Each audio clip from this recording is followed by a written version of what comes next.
So I'd like to start out with a broader question. And I like your choice of the word secularizing in your title, which obviously is intentional because, as you mentioned in the beginning, it alerts the readers to these three dichotomies that you talk about: secular versus religious, modern versus traditional, and Western versus Eastern, which have shaped or are shaping our understanding of Buddhism.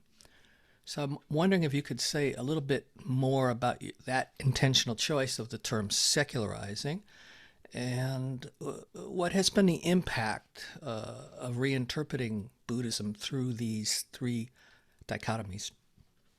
Thank you very much, Ron. The choice of using the form secularizing um, was, as we explained in the introduction, excuse me,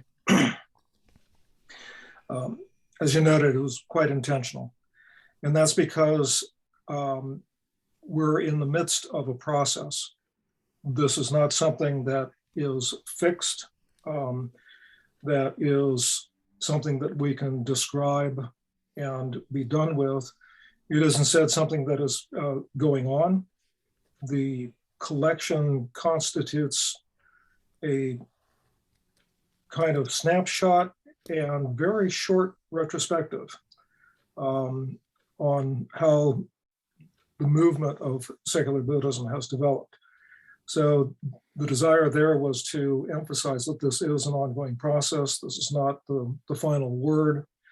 And in looking at the different oppositions dichotomies that you mentioned, one of the things that I tried to bring to the fore is that because of the way in which basically our minds work, when we set up some kind of opposition like that, there's always a tension created, and the opposition itself forces conclusions.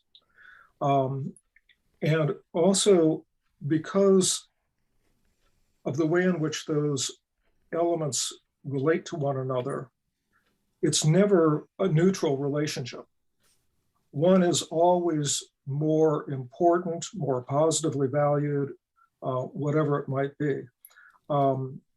Certainly, the opposition, for example, between traditional and progressive. Some people think that, upholding the tradition is good, and therefore progressive is negatively valued in contrast to that. Others would hold that, we need to be progressive, we need to move forward, we need to change and develop over time, and therefore traditional is negatively valued. So these are never just two categories in relationship to one another. There's always an imbalance created. And that imbalance is, as far as I can tell, almost never directly addressed. The terms, the categories are used, the imbalance is taken advantage of by a writer, and then, as I said, certain conclusions follow from how the dichotomy is structured. For those of us who have worked on this kind of material for a long time, it's like people use the term modern. And for many people, there's a pretty short horizon, time horizon. And yet, when we start looking at where the modern period begins, where the forces of modernity originate that continue to influence how we organize our lives today, we're looking at the beginning of the 18th century, end of the 17th century, for some of those factors that are so important for how we live our lives today. And it's that kind of perspective and recognizing that how one of those terms, like modern, ancient, are polarized, that, as I say, certain things follow from that. One of the things that I explore very briefly in introduction or in the chapter, I forget which now, but is that once those dichotomies are set up, then they're set up in relationship to one another. And so they carry over. So it isn't just modern versus ancient, it's modern and progressive versus ancient and traditional, modern, progressive, scientific versus ancient, traditional, superstitious. And all of those meanings get drawn in implicitly by the way in which the oppositions are formed. It's very hard to move out of those connections of meanings. And so those connections, I think, are very important for us as people living in today's world, attempting to integrate Buddhism into our lives in a meaningful way, to be aware of how our own language, our own preconceptions affect how we're thinking about Buddhism. Yeah, that's very interesting. So this process, this dynamic process, which is ongoing, it's a cultural translation, it's still ongoing. And as you said, our minds have this almost seeming built-in or some sort of conditioning of automatically setting things into dichotomies. And but as you're saying, there's this privileging of that binary, depending on where you're standing. And so I'd like to turn into another kind of question, and I'll say a few things before I get to it because I'm trying to set it up a bit. Is that it seems like there's a recurrent theme, and perhaps it's implicit in some of the contributions, is that secular Buddhism is, in not all cases, but it's defined by almost a dismissal of anything that is considered metaphysical or anything that doesn't comply with the standards of evidence within a scientific materialist worldview.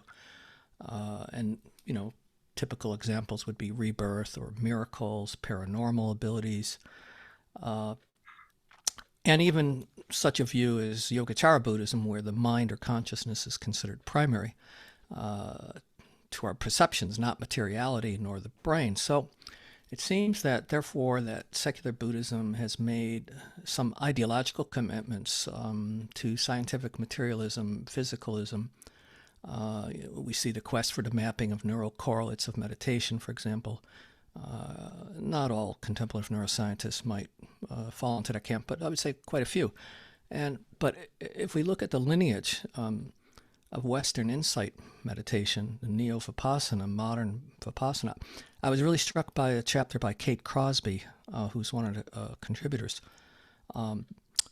because she traces one stream to Ledi Sayadaw, who retained the Buddhist cosmology, still taught the Abhidharma. This was during the modernizing period of meditation. But what we see now seems to be that's been sidelined, the Abhidharma, and she goes even deeper into the history and saying that there was even more of a esoteric form of the Theravada Vipassana meditation, a more pre-modern, known as Baran, which I had never heard of, which almost appears more tantra-like. In terms of great attention was paid to the transformation of the human physical body, almost like an alchemical way of transforming the energies. And we don't see anything like that now in the way modern Vipassana is taught. So I guess my question is, in what sense or to what degree do you think secular Buddhists are simply recreating Buddhism in their own modern image by filtering out or dismissing any notions that don't align with this modern scientific modernist worldview? And if so, what are the consequences, implications of that? That's a really, really complicated question. Yep. And sorry about that. got a lot of potential directions we can go. And then one of the things that indeed has happened is that it seems to me that the way in which the rhetoric, the talking in terms of making things relevant to the present day, presumes that the person who is saying that knows what it is that is relevant to the present day. And that rationale then allows for the discarding of anything that doesn't match their own ideas about what it is that's relevant. One of the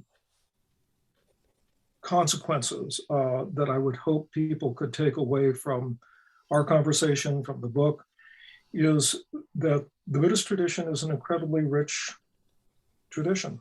I mean, we've got 2.5 millennium, we've got multiple languages, we've got thousands of books, we've got, lineages all over Asia and now in Europe and the Americas. And to say that, that sitting here in California, I can determine what's relevant out of that rich, complex tradition and say the rest of it doesn't matter is terribly presumptuous. It mattered to somebody. It was important to someone. Textual scholars have written very poetically, in fact, in some cases, about the amount of effort that maintaining written manuscripts, handwritten texts required, particularly in Southeast Asia, where the climate and the insect life creates a lot of damage on those texts. And so they have to be constantly reproduced. Paper has to be made, ink has to be made, monks have to be trained, the writing implements created, and then copied page by page, word by word, over and over and over again, and then start again in 5, 10, 15, 20 years, because the old copies have worn out, have begun to mildew and rot, have gotten insects in them. And it's a huge effort by thousands and thousands of people to bring those teachings into the present world. That doesn't mean that I personally am going to find all of that relevant, for my own personal life. But for that decision to then be extended to say, well, that's the only part that's important, I'm not willing to make that decision. We have all of those, like I say, tens of thousands of people who have worked to maintain the tradition and to bring it into the present. And they found it valuable. And other people will too, I'm sure. Mm-hmm. Yeah, that's a very interesting point, that this idea of familiarity and how we pick and choose certain aspects, perhaps, of tradition, as long as it folds into our pre-established way of knowing, or our more familiar ways of organizing the world. And I think that comes right up to another chapter that was very, very insightful for me, was the chapter by Kathleen Gregory on psychological redemption, mindfulness as psychological redemption. And she's a practicing therapist and a Buddhist, because she introduces another binary opposition between the religious and the psychological as a way of understanding the modern mindfulness discourse. And I was especially interested in her observation that mindfulness has become psychologized, which, again, accords with this more familiar way of thinking about ourselves, essentially reducing it to a practice for, as she puts it, thinking, feeling, and doing better, sort of a be all you can be mindfulness.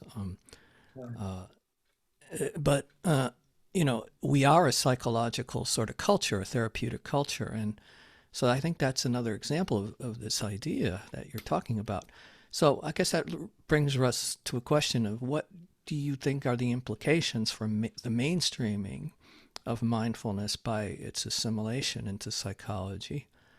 and what might be lost in this particular strand of secularizing? Mhm. You know, the one of the things, having read on the history of the introduction of Buddhism to the West, um, one of the things I think we need to keep in mind is that Buddhism was always interpreted from the very beginning when it was introduced to the West. And it was pretty much always interpreted psychologically. Mm-hmm. That you mentioned Kate Crosby, she goes into much more depth in this in her new book on esoteric Theravada. But the way in which the Vipassana movement developed in colonialized Southeast Asia was to emphasize the mental aspects. And that was picked up then when, for example, the Polytech Society was bringing things back and introducing them. It was already selected into a kind of psychological model. The science of the mind. Yeah. The mind science. Yeah, exactly. And that already predisposes the kind of psychological interpretations that we have today. So it's kind of a technical point, but almost everything we know until very recent scholarship about Buddhism has been tinged by the fact that it was introduced in that form. And that's one of the reasons that the kind of meditation that you referred to, that Crosby has written on, both in this chapter and then in her recent book as well, gives us such an important perspective, because it was a deeply embodied practice. It did not presume the Cartesian division between mind and body. That division does not occur until the modern period, when people in Southeast Asia, Buddhist apologists in Southeast Asia, began to try to modernize Buddhism, by which they understood making it fit into the kinds of preconceptions that were being brought about the nature of religion, about the nature of the human existence, and the prejudice towards the mental. That's another one of these dichotomies: mental versus physical, or mental versus body. Even the ascription materialist, having a negative tone, tends to resonate against that kind of embodied practice, that somehow a mental practice is superior and pure. So the tendency to dichotomize in those ways, and to interpret Buddhism as somehow authentically really psychological, is again to select out only a portion of the tradition, and to ignore basically a much longer and stronger tradition of embodied practice. You mentioned the similarity with Tantra, and that's one of the characteristics that is very similar to Tantra and some of these older forms of meditation, is that transformation was understood to be effected in the body. Mm-hmm. It was not a mental transformation. So the whole tradition in the West of some kind of mystical experience that transforms one's way of being in the world and thinking and experiencing as a mental event. Some of the older works, like Cosmic Consciousness, that this is something that just hits you out of the blue and transforms your life, and it's a mental experience. That is not an accurate description of the vast majority of Buddhist practice. It's a very modern selection. And now it's even gone further in terms of not just psychological, but also neuro. This whole neurocentric sort of perspective of meditation, Right. the brain base. I think Kathleen does a good job of bringing that dimension in her discussion, but it's even more narrowly focused. Right. Maybe one more quick point on her chapter, and I think it's an important one just to bring up quickly, is this the turn towards seeing mindfulness as taken up as an instrumental technique for self-improvement in order to correct what is a seeming deficit or something that's wrong or lacking in ourself. And so mindfulness has come to be viewed as a way of generating or creating the right kind of internal mental space, as she puts it in her chapter. And that this stance or this positioning leads to a split or a deepening split within the person. Can you speak briefly about that? Oh, I could speak about it at length, but Okay. one of the chapters that I contributed to one of your collections had to do with the moral imperative for the self to improve the self. And I think that that's a very catchy phrase, and I hope that it catches on, because it points towards the very kind of splitting that Kathleen was talking about, that you split yourself into two parts. One of you is in charge of the other and somehow is going to control what the other does.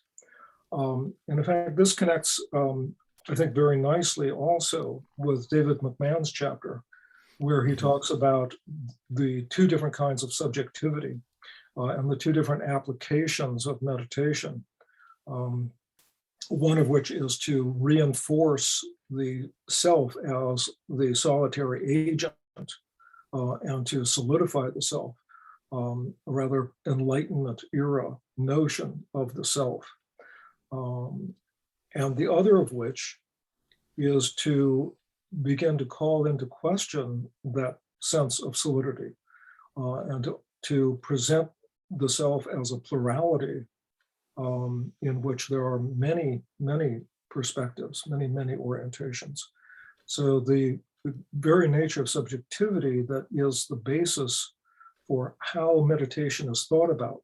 Is this making you a better person by enabling you to control yourself and therefore solidifying and making you stronger? Or is this a way of softening and opening the self so that there is more resonance to the rest of the world and less of a focus on one little tiny piece? So I found David's and Kathleen's chapters very nicely complementary to one another in that way, because they both emphasize this potential that meditation is not just neutral. It has a background set of presuppositions, no matter where and when it's undertaken. It's not just a mental technology that you apply it and it produces certain effects. There's a whole context. There's a different context if it's in a hospital, auditorium, doing mindfulness-based stress reduction. If it's in a church basement, doing breathing practices for relaxation purposes. If it's in the YMCA alongside a yoga class. All of those are different contexts, and all of those bring different beliefs about the nature of the self and what this practice is going to do. And that's not separate from the practice itself. That affects how the practice affects us.